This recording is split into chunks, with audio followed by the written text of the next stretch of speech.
एक बार महात्मा बुद्ध किसी गांव में प्रवचन दे रहे थे। वे अपनी बात को समाप्त करते हुए बोले, मानव की दुख का कारण है स्वयं को किसी से बांधना।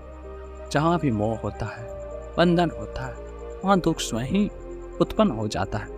अतः अपने बंधनों को जाने और उनसे बाहर निकलने का प्रयास करें। इसके बाद उन्होंने सभी लोगों को आशीर्वाद दिया और फिर अपने आश्रम को लौट गए। अगले दिन उनसे एक व्यक्ति मिलने आया। वो बुद्ध को दंडवत करता हुआ बोला, महात्मा, मैंने कल आपका उपदेश सुना। आपकी बातें मेरे हृदय में उतर गई। मैंने अपने बंधनों को तोड़ दिया है, सारी मोह माया का त्याग कर दिया है। अब मैं आपकी शरण में आना चाहता हूँ। उस व्यक्ति की बातें सुनकर बुद्ध मुस्कुराए और धीरे से बोले, मुझे विस्तार से बताओ वत्स, तुमने कौन कौन से बंधन तोड़े हैं और किसका मोह त्याग दिया है? वह व्यक्ति बोला, मेरे घर पर मेरे बूढ़े माता पिता और पत्नी है। मेरा एक छोटा बच्चा भी है। मेरी पत्नी बहुत बीमार रहती है। उसके कष्ट देखकर मैं अक्सर सोचता रहता था, वह मर जाए तो उसके कष्ट दूर हो जाए। उसकी वजह से मैं बहुत दुखी रहता था। लेकिन जब कल मैंने आपका उपदेश सुना तो मेरी समझ में आ गया कि मेरे परिवार से मेरा बंधन ही दुखों का कारण है। अगर मैं इसके चक्कर में पड़ा रहूंगा तो कभी सत्य को नहीं जान सकूंगा। इसलिए मैं अपने घर को त्याग कर आपके पास आया हूं। बुद्ध ने पूछा, क्या तुम सचमुच सभी बंधनों से मुक्त हो गए हो? देख लो, कहीं कोई बंधन तुम्हारे पीछे न रह गया है। वह व्यक्ति बोला, नहीं प्रभु, मैं अपने जीवन की सारी चीजों को पीछे छोड़ आया हूं और अब आगे बढ़ना चाहता हूँ। बुद्ध ने कहा, अगर ऐसी बात है तो फिर ठीक है। आज तुम यहीं आश्रम में रुको, कल मैं तुम्हें बताऊंगा तुम्हें क्या करना है। बुद्ध ने अपने एक शिष्य की ओर इशारा किया। शिष्य ने उसे आश्रम के अतिथि कक्ष में पहुंचा दिया। वह व्यक्ति उत्सुकता पूर्वक आश्रम की गतिविधियां देखता रहा। उन्हें देखकर वह बहुत प्रसन्न हुआ और अपने सौभाग्य पर इतराता रहा। अगले दिन बुद्ध ने उस व्यक्ति को एक कार सौंपते हुए कहा, तुम्हें पूर्व दिशा में जाना है। वहां पर तुम्हें एक गांव मिलेगा। गांव के बाहर ही एक साधिका का घर है। वहां तुम्हें कोई वस्तु मिलेगी, उसे लेकर तुम्हें वापस आना है। वह व्यक्ति पूर्व दिशा की ओर चल पड़ा। गर्मी का मौसम था। कुछ ही देर में वह पसीने से तरबतर हो गया। उसे प्यास भी सताने लगी। वह सोचने लगा कि अगर इस समय मैं अपने घर पर होता तो इस तरह गर्मी में पसीना नहीं बहाना पड़ता। कुछ दूर और चलने पर उसे भूख भी सताने लगी, पर वह एक सुनसान और बंजर रास्ता था। आसपास न तो कोई पेड़ था और न ही कोई पोखर तालाब।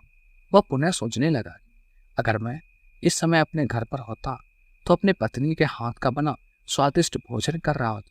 पता नहीं क्यों बुद्ध ने मुझे गर्मी में इतनी दूर भेज दी। काफी देर चलने के बाद वह व्यक्ति गांव पहुंचा। गांव के बाहर ही एक घर बना हुआ था। उसने दरवाजे के पास पहुंचकर उसे धीरे से खटखटाया। दरवाजे को देख एक साधिका ने खोला। उसके चेहरे पर एक अद्भुत तेज था। वह व्यक्ति उसे देखकर मंत्रमुग्ध हो गया। साधिका ने उसे अभिवादन करते हुए कहा, मैं जानती हूँ कि आपको बुद्ध ने भेजा है, आप अंदर आ जाइए। वह व्यक्ति घर के अंदर चला गया। साधिका के कहने पर उसने पानी से हाथ मुंह धोया और एक चटाई पर बैठ गया। साधिका ने उसके सामने भोजन की थाली रख दी। वह जल्दी जल्दी भोजन करने लगा। अचानक उस व्यक्ति की नजर साधिका के पैरों पर पड़ी। उसके पैर बहुत सुंदर थे। वो उन्हें देखता ही रह गया। तभी साधिका ने उसका ध्यान भंग किया।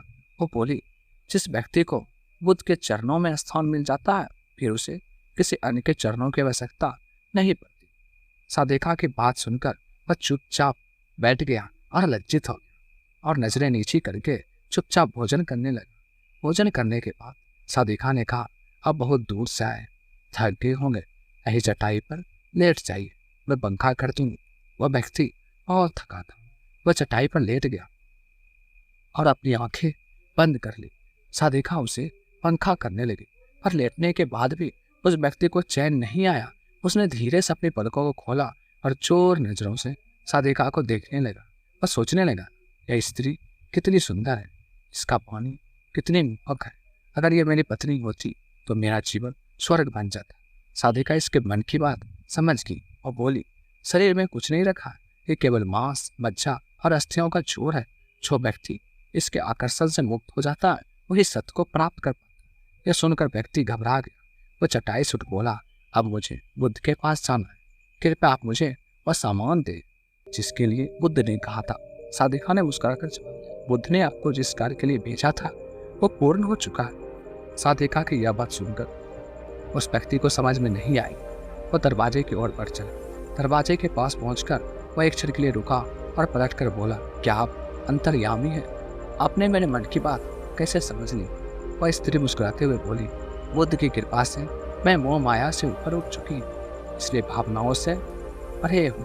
किसी के चेहरे को देखकर उसके मन में उठने वाले विचारों को समझ लेती हूँ, उसकी बातें सुन।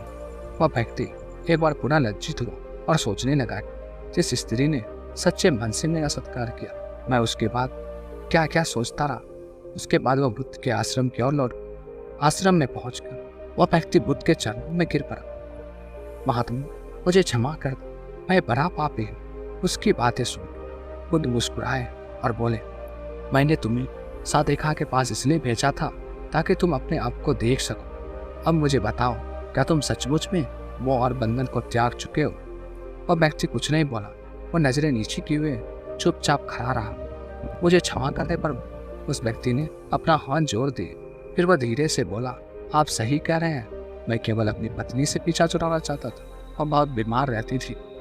बुद्ध बोले, मैं जो कुछ भी कहता हूँ वह अपने अनुभव के आधार पर कहता हूँ। लोग मेरी बातों को तो सुनते हैं और वे अपने स्वार्थ के अनुसार ही उसका ग्रहण करते हैं। इसलिए वो माया कामना के लोग पहाड़ की ओर खोजते, जबकि हमारे भीतर है। हम दूसरों को देखकर तरह तरह की कामना करने लगते हैं। कामना से इच्छा जन्म लेती है, इच्छा से वासना पैदा होती है और वासना की पूर्ति न होने पर क्रोध उत्पन्न होता है। यह सब एक दूसरे से जुड़े हुए हैं। क्रोध के लिए हम सदैव दूसरे को जिम्मेवार ठहराते हैं, जबकि क्रोध का स्रोत हमारे भीतर है। तुम चाहोगे तो क्रोध आएगा, तुम चाहो तो क्रोध नहीं आएगा। इसी तरह बंधन बाहर नहीं होते, हमारे मन में होते। हम मन से ही किसी से बन जाते हैं और मन के कारण ही हम दुख पाते हैं। लेकिन जो व्यक्ति इन बातों की गहराई तक पहुंच जाता है वह दुखों से हमेशा के लिए मुक्त हो जाता है। दोस्तों, आज के बाद आपको अभी कभी दुख नहीं। वीडियो को लाइक और हमारे चैनल को सब्सक्राइब करें